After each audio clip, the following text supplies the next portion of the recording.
of the spinal cord. Okay, so look here. I have already drawn the diagram for you all. What is this? This is the cranial cavity. Inside this where is the brain, that is the cerebrum. This is the spinal cord which is lying inside the vertebral column. Okay, so for the gross anatomy of the spinal cord we will only concentrate over here, that is the spinal cord. So this spinal cord, what is the total length of this spinal cord? The total length of the spinal cord is 45 centimeter, or you can say 18 inches. Okay. What is the length of the vertebral column then?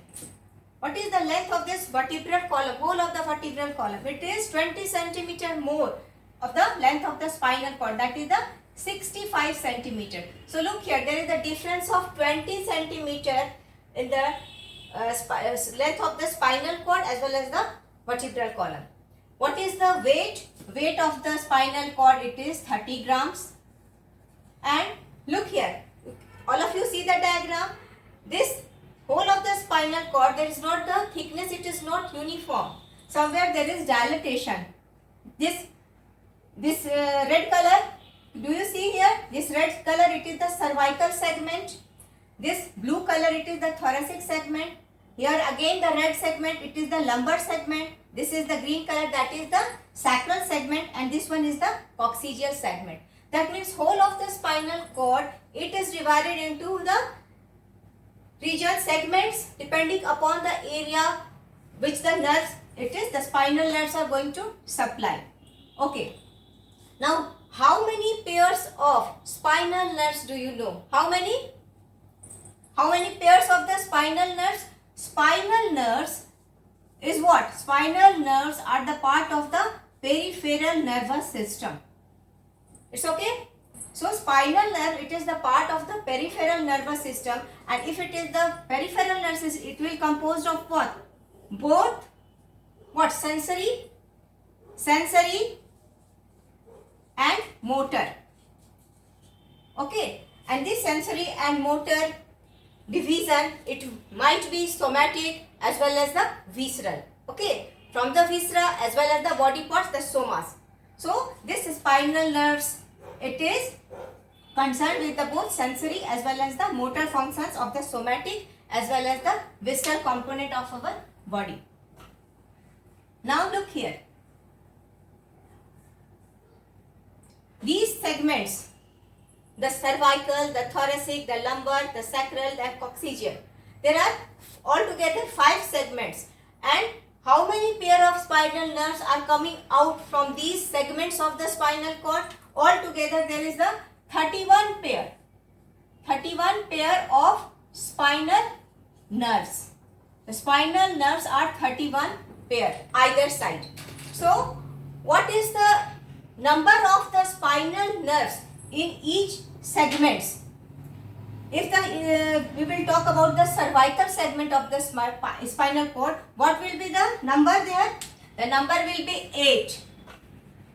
Why? There is the 7 cervical vertebra. Look here, there is the 7 cervical vertebra: C1, C2, C3, C4, C5, C6 and C7.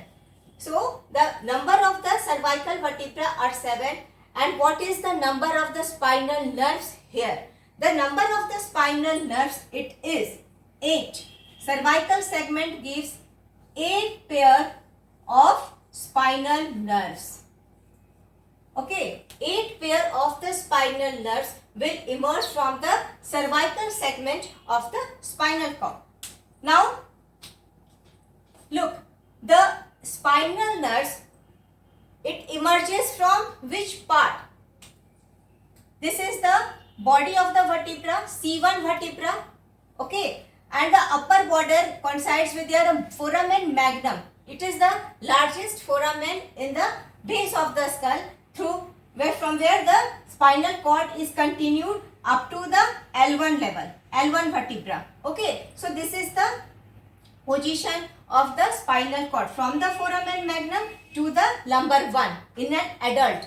So Now we will talk about the number of the spinal nerves, how it emerges out from which part. The first cervical nerve, look here, the first cervical nerve C1, it emerges just above the body of the atlas, that is the first cervical vertebrae, not from below the, that means in between the two cervical vertebra. The first cervical nerve here C1, it emerges just above the body of the first cervical vertebra, and the second in between the C1 C2, like that. So these are the cervical spinal nerves which comes out, C1, C2, C3, C4, C5, C6, C7 and cervical 8. Why there is 8? There are vertebra is 7 but the nerve is 8. Spinal nerves are 8 because the first spinal nerve emerges just above the body of the first cervical vertebra. Now come to the thoracic region. In the thoracic region there are 12 vertebra, 12 thoracic vertebra, and the number of the spinal nerves in pair is 12. Thoracic segment, we will get how many spinal nerves in pair? We will get the 12 pair of the spinal nerves here. Thoracic segment. So this thoracic segment, from where the spinal nerves comes out with the respective intervertebral foramen.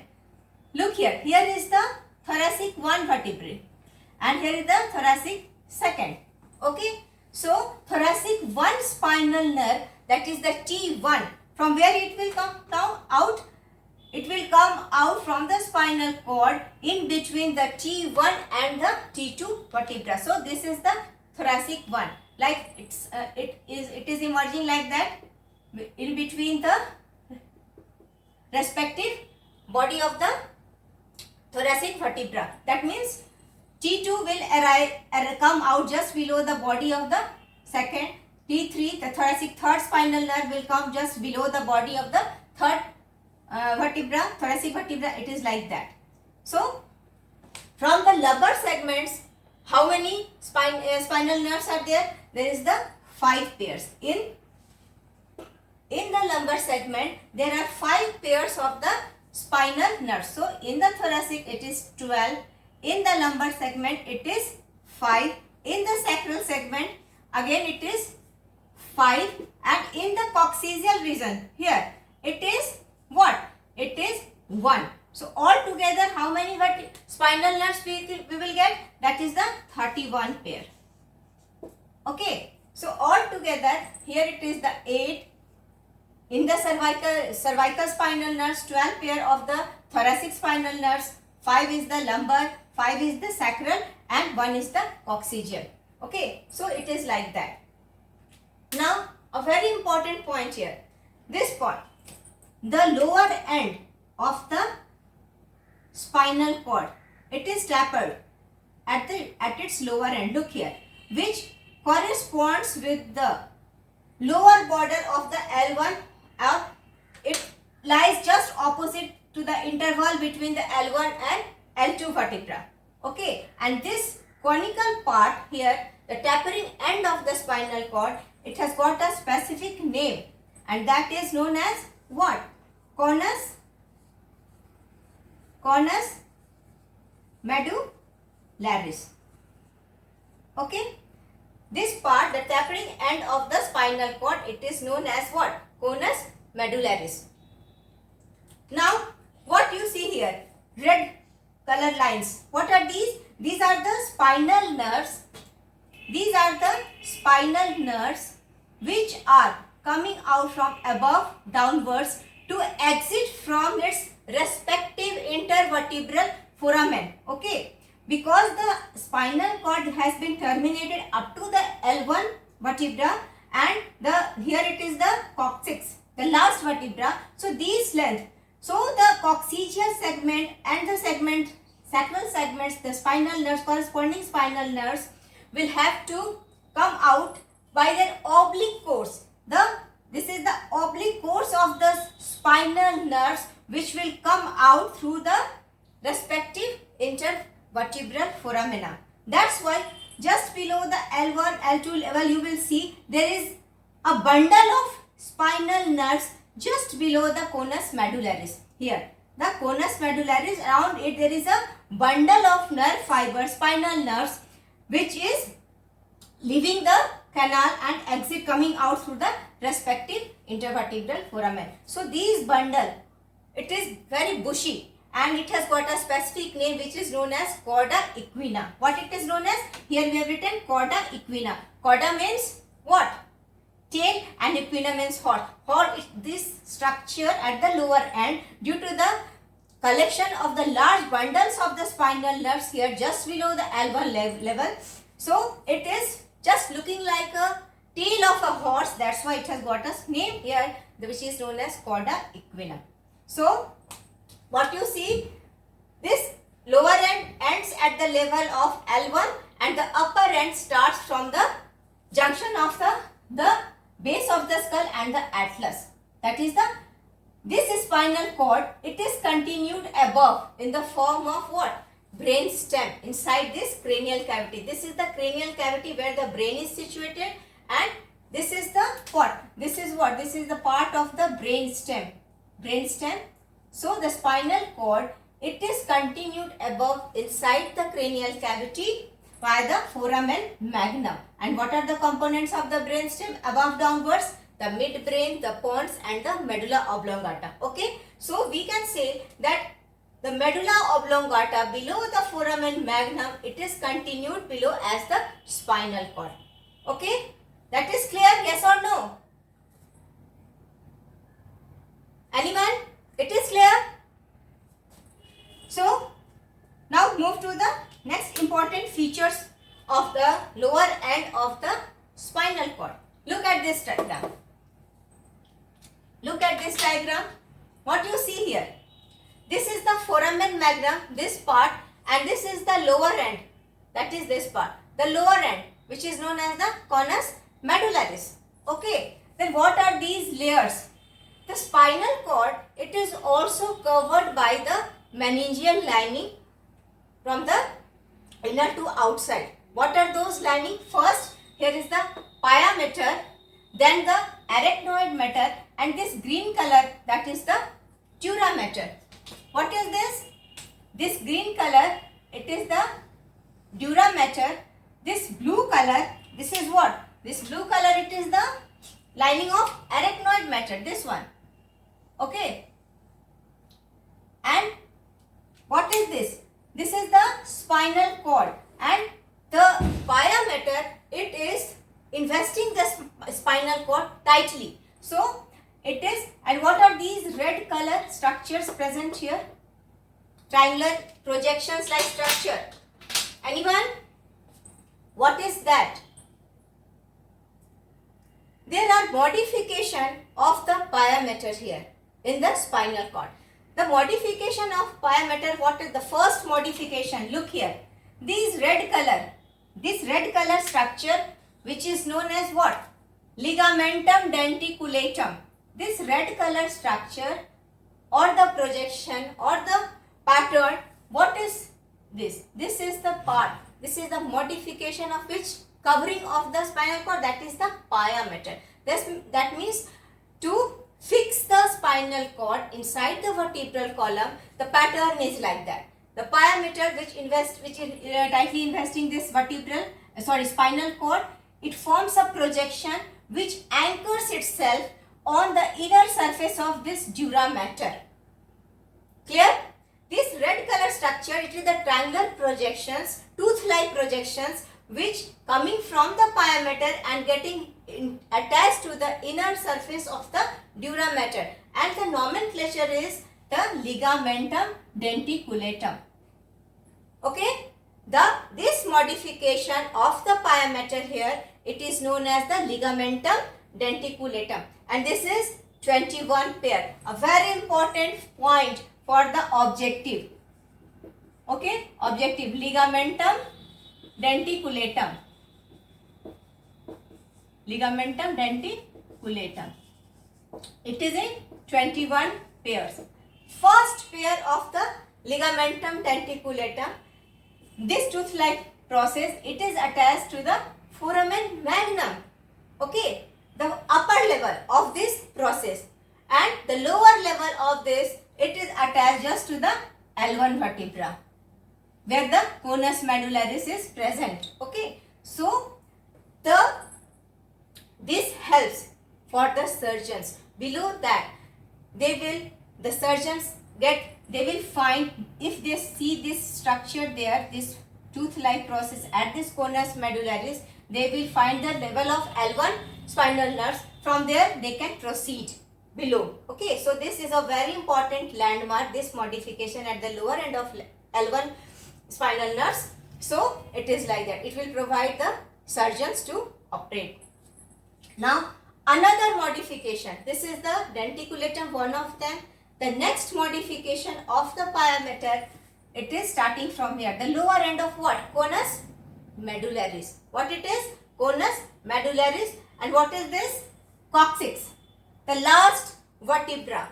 So the pyometer which is lining the spinal cord from above downwards, just below this L1 vertebra, it extends above downwards, and where it is attached to the dorsal aspect of the first coccygeal vertebrae. Okay, this is attached where? Attached to the dorsum of the first coccygeal vertebra, and it is known as what? Filum terminale. It is the whole black structure which is starting from the conus medullaris up to this coccyx. It is the what? It is filum terminale. It is the vestigial structure. Okay, in the embryonic state, it is also known as embryonic tail. Okay, so this is a vestigial structure in the rudimentary form which is extending from the conus medullaris up to the coccyx. So now this filum terminale, the total length, it is 20 centimeter, and it is divided into two aspects: filum terminale internum, filum terminale externum. Okay, so what is the division? What is the basis of the division of the filum terminale into the internum part and the externum part? The length of the internal part, it is 15 centimeter, and the length of the filum terminale externum, it is the 5 centimeter. So we are getting the 20 centimeter, the total length of the filum terminale, and actually it is the vestigial structure. Now look here, this is the continuation of the pyometer here. Then comes the next covering, next meninges, that is the arachnoid matter. This blue color lining, this is the arachnoid matter. Okay, and in between this, just below that, there is the subarachnoid space, and this subarachnoid space, it ends along with this lining, meningeal lining, at which level? That is the S2 levels, second sacral vertebra, this one. At this very level, the subarachnoid space, the arachnoid matter, and there is a tapering part, the dura mater. This green color is the which layer? It is the dura mater. It also tapers here at the S2 level, and after that, this dura mater also it ends up to the first coccygeal vertebra with around with the periosteum. It is attached to the periosteum of the first coccygeal vertebra. What? This dura mater. Okay. That means the actual termination of this dura mater sheath, this meningeal fold, along with the fibrous band, just side by side of this terminal, filum terminal externum, and it is attached to the periosteum of the first coccygeal vertebra. So this space is the subdural space, and this space is the subarachnoid space. Okay, now see, what is this? The part of the filum terminale in between the conus medullaris and S2 segments, sacral second one, it is known as the filum terminale internum. After that, this filum terminale pierces what? It comes out through the sacral hiatus, and it is attached to the coccyx, tip of the coccyx. So this is now the filum terminale externum. So this was the one of the modifications again of the pyometer. So we can see here two modifications. One is the ligamentum denticulatum, another one is the phylum terminale, which is the vestigial structure, and often it is asked sometimes in the viva or the objectives. Okay. Now, a third modification of this pyometer, it is also seen on the ventral aspect of the spinal cord. That is known as what? Linea splendens. I have drawn a diagram here. Look here, this is the transverse section. This is the transverse section of the spinal cord, and here there is the midline sulcus. Just below that, this is the anterior median fissure which is continued along its length, and over that there is the glistening white color thickening of the pyometer, which is known as the linea splendens. What is that? It is the modified structure, modified part of the pyometer in the midline, in between this fissure, anterior median fissure, which has got a name which is known as the linea splendens. So linea splendens, it is also the modification of this pyometer. Okay, it is like that. So you just remember the modifications of the pyometer. We are discussing the gross anatomy of the spinal cord. So these things are often sometimes asked in the objective or viva. What is ligamentum denticulatum? What is the phylum terminale? What is linea splendens, like that. So these all three structures are the modification of a pyometer. Now look here. Now come to this again, this diagram. What is present over here? A very important feature that you can see, there is a bulkiness here in the cervical region, and this is the lumbosacral region. There is a bulge in the body of the spinal cord. Why it is like that? Why this bulging is present in this region only? Why not whole of the spinal cord? It is not bulging out, but only two portions, two segments specifically, they are bulky, they are enlarged. Here one in the cervical, another here in the lumbar, and the upper 2 or 3 sacral segments. So why it is enlarged? Anybody? Anyone? Why it is like that? The answer is, look here.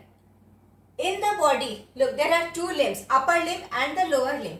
Actually, we are thinking that these limbs are a burden. It is a burden for the spinal cord to get the additional supply for the limbs, upper limb, and they are just filling the liabilities.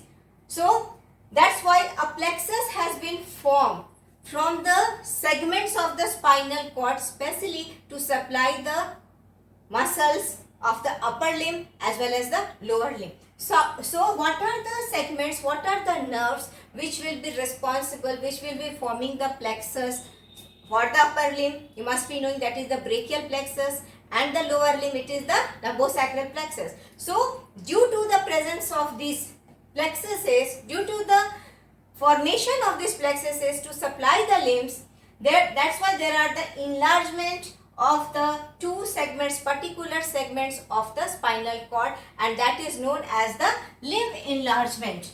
These enlargement are known as the limb enlargement. Why there is enlargement? Because in this region, the cervical region as well as the lumbosacral region, there are more neurons, the sensory as well as the motor gray horn, or the posterior or the anterior gray horn, to supply more number of muscles. That means they have to supply the additional muscles for the upper limbs and the lower limbs. That's why the number of nucleus or the neurons are in large amount it is present in these gray horns in this region.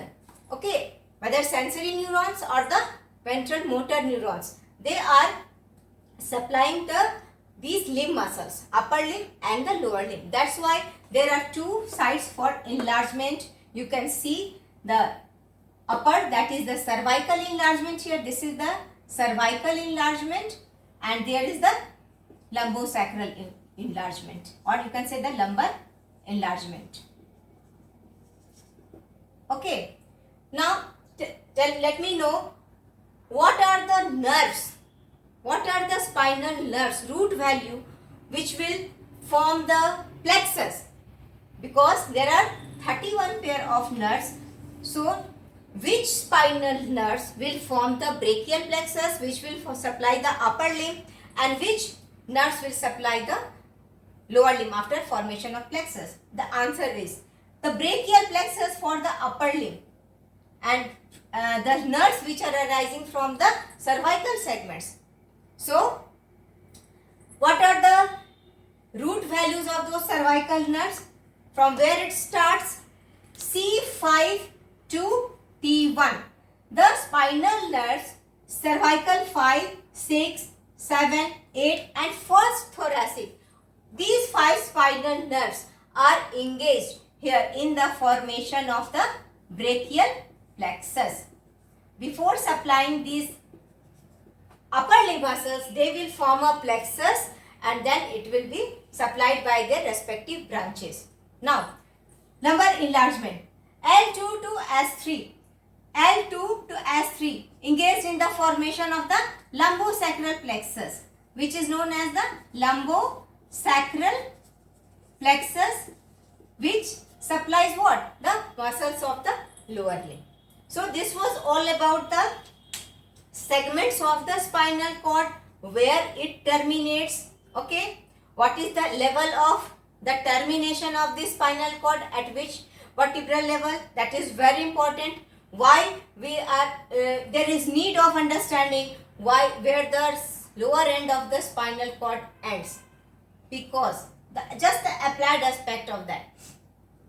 Look here in this diagram. This is the lower level of the spinal cord, which is corresponding with the lower border of the L1 vertebra. Okay, below that, these nerve roots which are coming from the above segments, and they are in the bushy form, or the bunches of the nerve fibers here, which is bathing in which pool?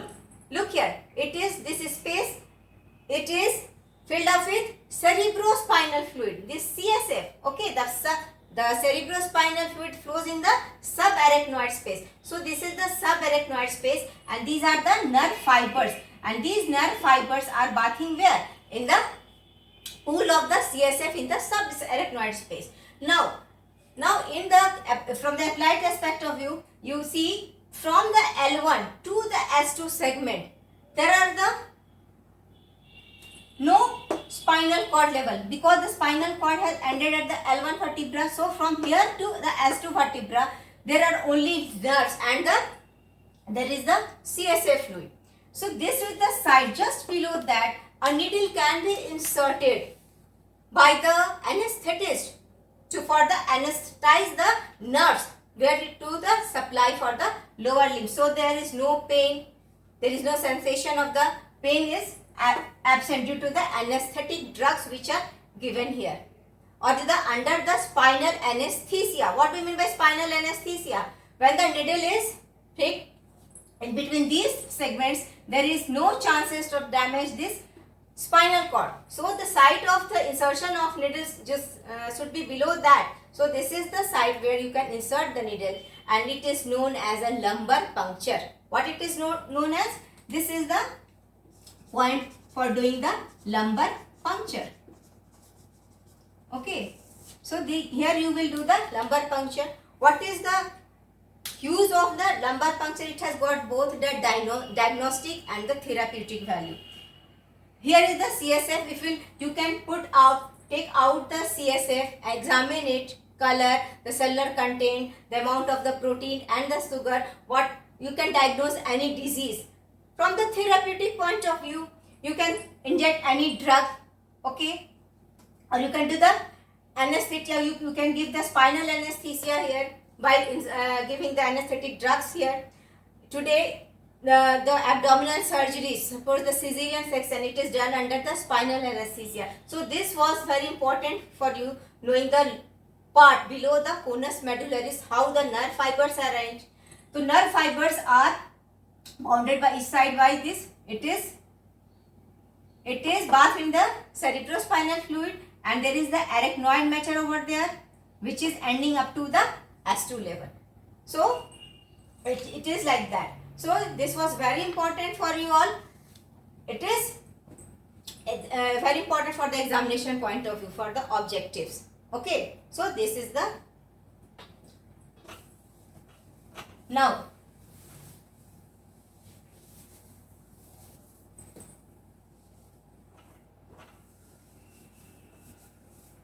look here. Now we will move to the gross anatomy, the external feature of the transverse section of the spinal cord where I have drawn, and the external features of the spinal cord. Look here. This is the transverse section here.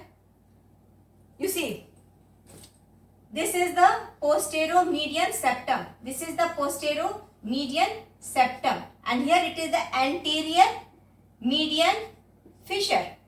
Okay, this is the anterior median fissure. This is the central canal, and on the surface of the spinal cord there are posteriorly, this is what? Posterior median sulcus. This is the posterior median sulcus. Okay, this is the posterior median sulcus, and this is the posterior median septum here. This is the posterior median septum. This is the posterior median sulcus. Just on the surface of the spinal cord posteriorly. Just lateral to that, here you can see there is the posterolateral sulcus, because this is the posterior aspect and this is the anterior aspect. This is the anterior aspect here, and this is the posterior aspect.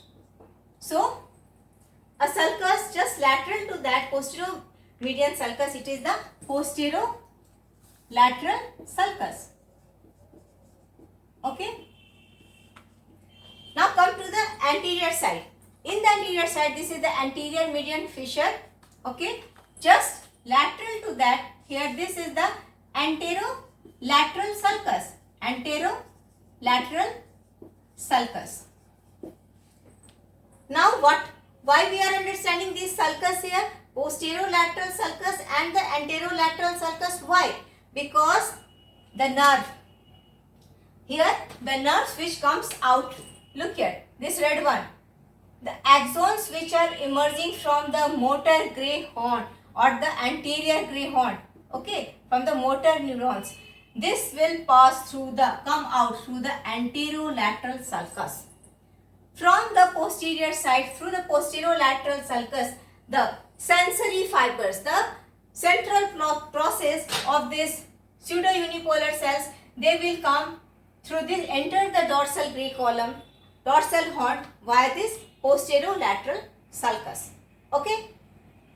Now here in the central, there is a canal which is known as the central canal of the spinal cord, which is lined by ependyma, and it is filled with what? Spinal fluid. It is lined by ependyma. Now this is what? The posterior. This is what? The posterior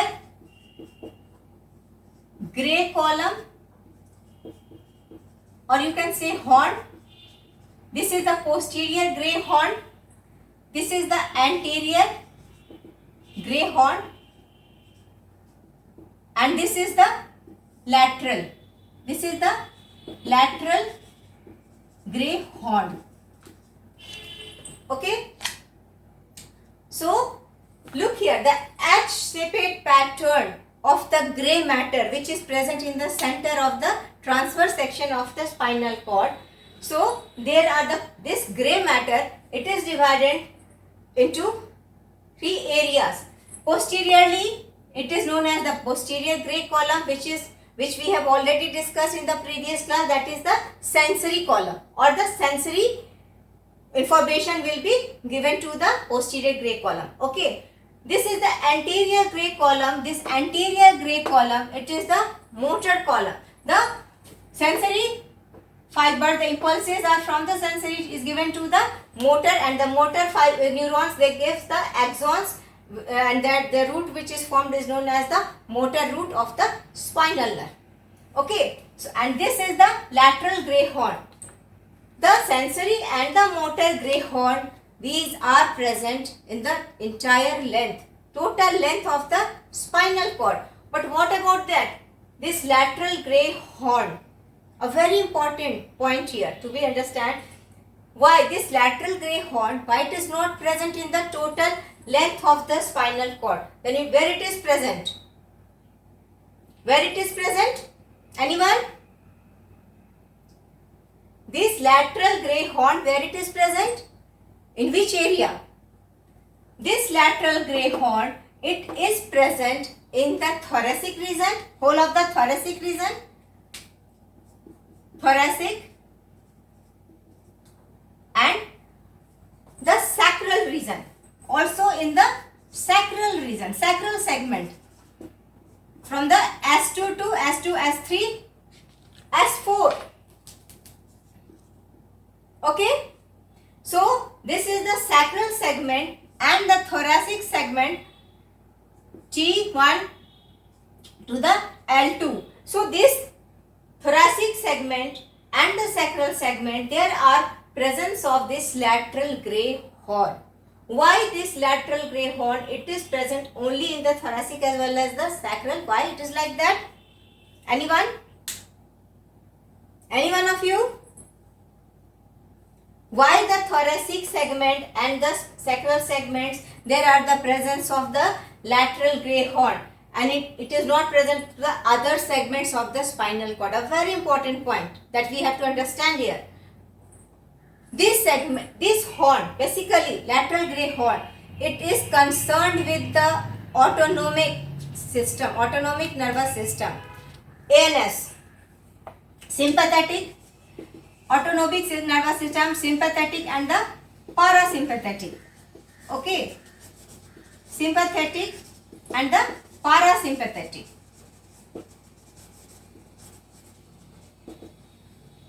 So this is the lateral gray horn, which contains what?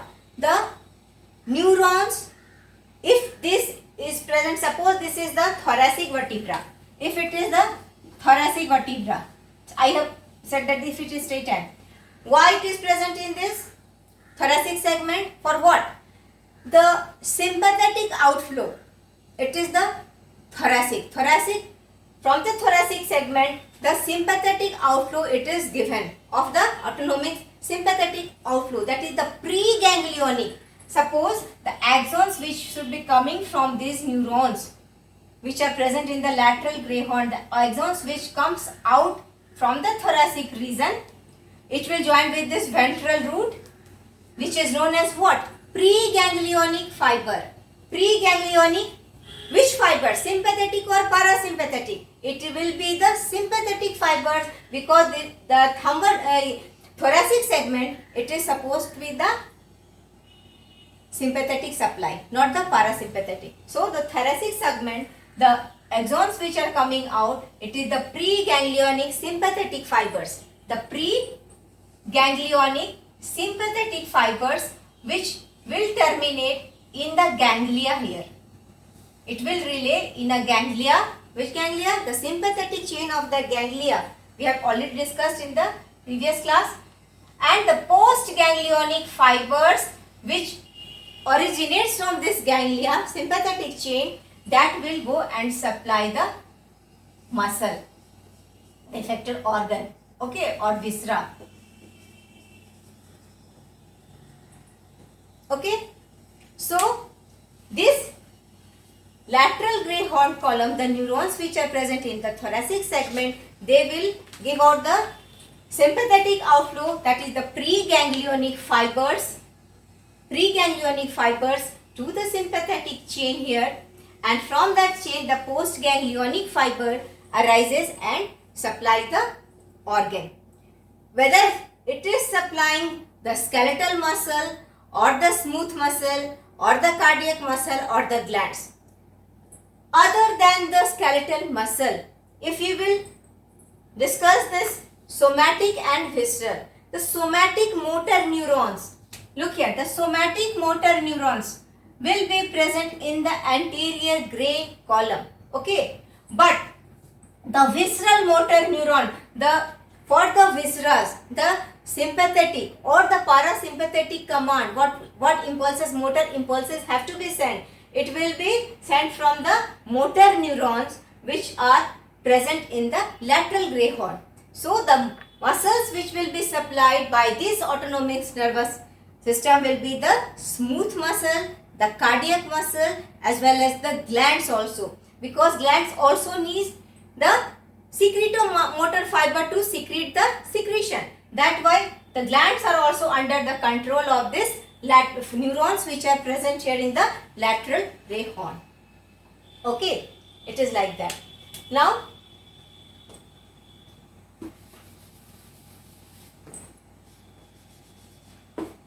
so this was about the lateral gray horn, anterior gray horn and the posterior gray horn. This is the component of the gray matter. Okay, this is the component of the gray matter. Outside this gray matter, what is that? The white color. Outer to that, and in between the surface there is the presence of white matter.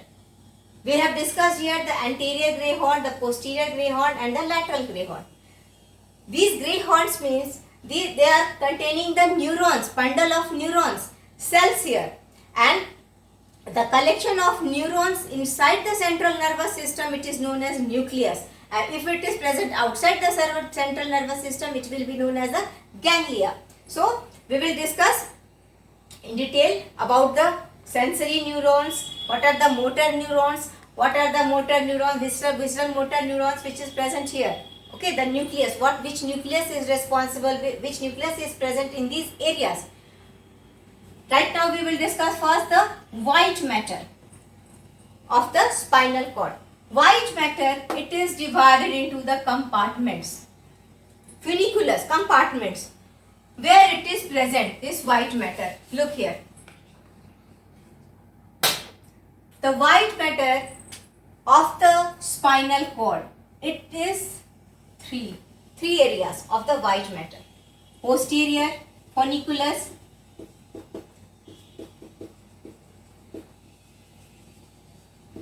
white matter. We are discussing here the white matter. Okay, white matter of the spinal cord. Posterior funiculus. Then comes the lateral funiculus and the anterior funiculus.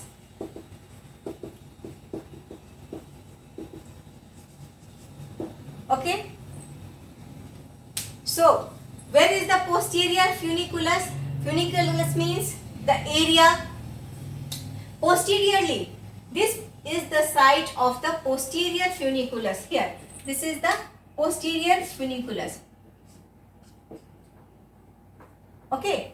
So, posterior funiculus is bounded medially by this septum, dorsal septum and dorsal median septum, and laterally by the posterior gray horn. Okay, so this area you will see here, this is the posterior funiculus. Okay, and this posterior funiculus, it is divided again into two segments, medial and the lateral. Okay, the medial one, this part, and this is the lateral. This is the fasciculus gracilis and this is the fasciculus cuneatus. Okay, FG is the fasciculus. So just understand this nomenclature properly. Fasciculus gracilis. Okay, fasciculus gracilis, it is the medial most compartment of the posterior funiculus, and lateral to that it is the fasciculus cuneatus. This fasciculus gracilis, this compartment, this column of white matter, it is present throughout the length of the spinal cord. It is coming from the ground. This gracile means ground. From the lower part of the body. That means from the lower end of the spinal cord to the upper end, this fasciculus gracilis is present. But this fasciculus cuneatus, it is present only above the mid-thoracic segment. Mid-thoracic segment. Okay. This fasciculus cuneatus, it is taking the sensation from the just above the mid-thoracic region. That's why below that mid-thoracic level it is absent, and as we move upward the thoracic level, this fasciculus cuneatus, this column is present in the posterior.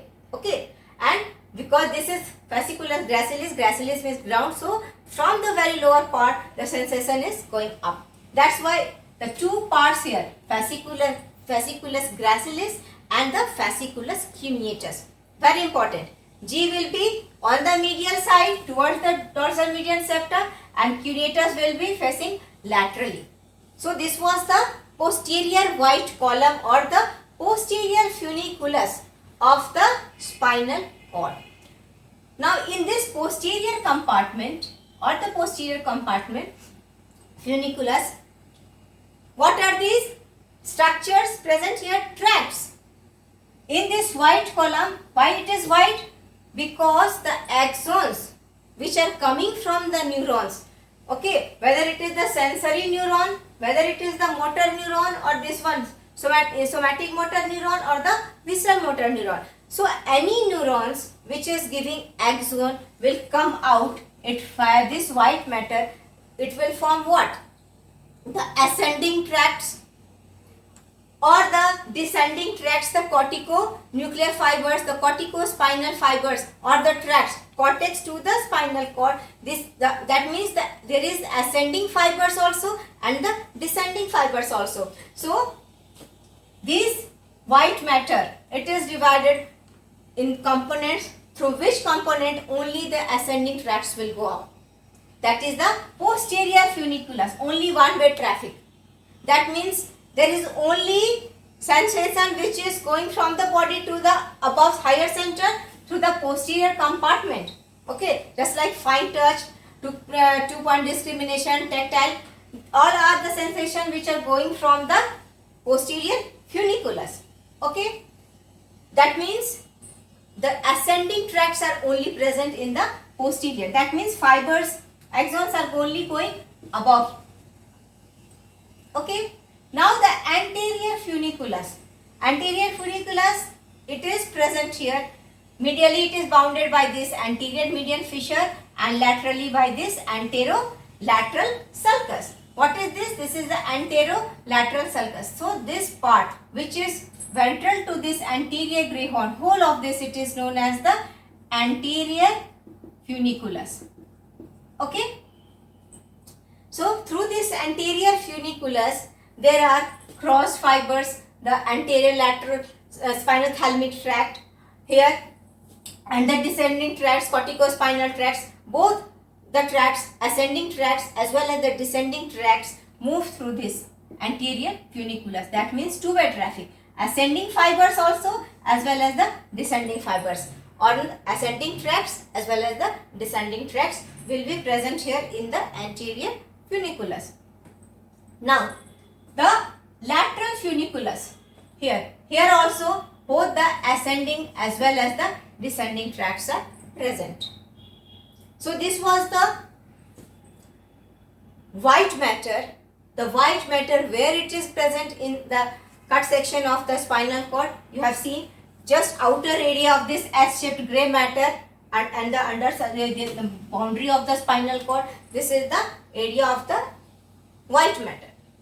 Why it is known as white matter? Due to the reason that the axons which are emerging, they are myelinated, but it is mainly composed of myelinated nerve, mainly composed of the white matter of the spinal cord. It is mainly composed of this white matter. It is mainly composed of the myelinated nerves.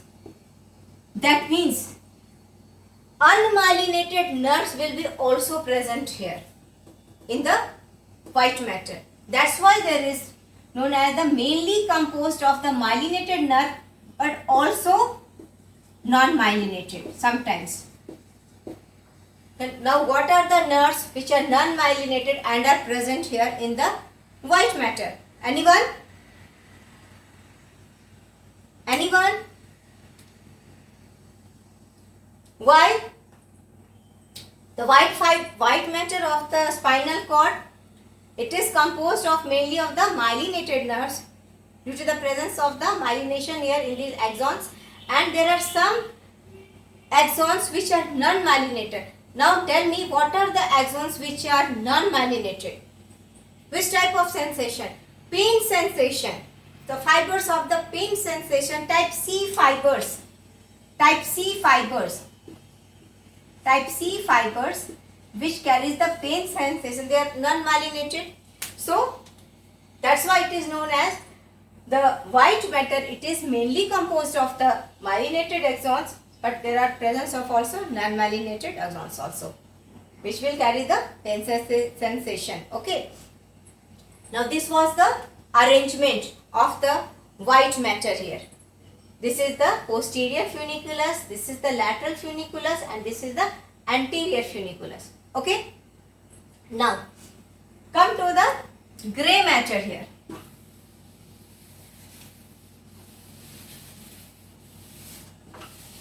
Now in the white matter, other than the ascending and the descending tracts, there are also intersegmental tracts or the segmental tracts which joins the some area above and below of the spinal cord. So the intersegmental tracts are also present. Now come to the grey matter again. This grey matter, it is composed of what? It is the collection of the neurons here. If it is present here, it is known as the anterior grey column. If it is present in the posterior grey matter, it is known as the posterior grey column. There is difference between the grey matter and this columns. Don't get confused. The neurons which are present in the sensory or the motor or the intermediate grey horn, they are arranged in a pattern. That means what is the pattern of the arrangement? The neurons are of different sizes and shape. Okay. Here in the grey matter, the neurons which are present, that is the sensory neurons, the somatic motor neuron, the autonomic motor here. So these neurons are of different sizes and shapes. First of all, they are the different sizes and shape. The largest size of the neurons are present in the ventral horn. Okay. The large size of neurons. The cell is very larger in size and it is present in the ventral grey horn. The neurons which are present in the lateral as well as the posterior, it is little bit smaller in sizes. So sensory neurons and this here, the lateral horn neurons, these are the smaller sizes. Okay. Now these collection of the cell bodies, it is in form of a column, vertical column, above downwards. Okay. So don't get confused with this column with that column, grey column, anterior grey column and the posterior grey column. These are the areas where these neurons, collection of the cell bodies are present. But actually the cell bodies are also arranged in the column above downward. Vertical arrangement is there. That's why it is like that. So in the next class, we will discuss the grey matter. What are the nucleus which are present here in the grey matter, in the sensory region and in the motor region. Okay. And a very important topic is this, the lamellar organization of this grey matter. It is dealt under the heading rexate lamina. Rexate lamina. All of you go and read today. In the next class, we will discuss the grey matter arrangement of the spinal cord. And okay, so go and read. One more thing. In this transverse section, starting from the cervical segment to the coccyx, okay, of the spinal cord, there is difference in the pattern of the white matter and the grey matter. What is the difference and why is the difference? Look here. Here is the transverse section of the, suppose, of the coccyx. So what will be the area of the grey matter here? Grey matter and the white matter ratio. The white matter, if it is present here, this is the of the cervical segment. If it is the cervical segment, okay, the number of the area of white matter in comparison with the gray matter is much larger. So the gray matter, it is very usually amount present in the white matter in the cervical region. Why? Cervical region, you will get larger area of the white matter in comparison to the lower aspect. White is like that. White is like that. Why the area it is larger here?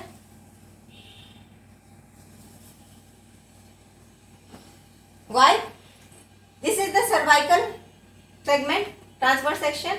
This area, white matter, it is more in comparison with the coccygeal segment. Why it is like that? Because look here, this is the coccyx, lower part of the body, okay, and this is the cervical from the upper part of the body,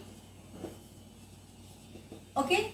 So what you will see, there are in the white matter, we have discussed, there are the ascending and the descending fibers or the tracts, okay. So what happens, this is composed of the ascending and descending tracts both. So if it is the transverse section of the cervical segment, so what you will see, from the lower end of the body, the sensation which is going above through this compartment, fasciculus gracilis, suppose from the lower limb, this is from the lower limb, gradually when we will move upwards, there will be the addition of the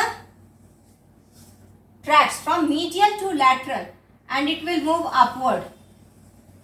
It will gradually move upwards. That means the sensory fibers, sensory information, it is added from the medial to the lateral side when we move from below upwards, okay. That's why there is numerous tracts, ascending tracts in the cervical region, because all the body parts ultimately has to go to the higher center via the cervical region. So all the ascending tracts will increase in number as we move from the coccyx to the cervical segment of the spinal cord. Just opposite, the descending fiber also, which is coming from above cortex. So all the descending fibers to supply, suppose this is the for the upper limb, it will exit out. Again it will, when it will move to the thoracic, again it will exit out. Again the descending fibers for the sacral, it will exit out. So gradually there will be the decrease in the number of the descending fibers, and gradually there will be increase in the ascending fibers, ascending tracts. That's why there is more and more white fibers in the cervical region in comparison to the other segments of the, gradually there will be lower, decreasing the white matter. Just opposite, the gray matter, it is in large amount, it is present in this enlargement of the spinal cord, which we have discussed right now. That is the cervical enlargement and the lumbosacral enlargement. Okay, so for today it is the gross anatomy of the spinal cord. In the next lecture we will discuss the nuclei or the lamellar organizations of the gray matter along with the rexed lamina. Okay, thank you.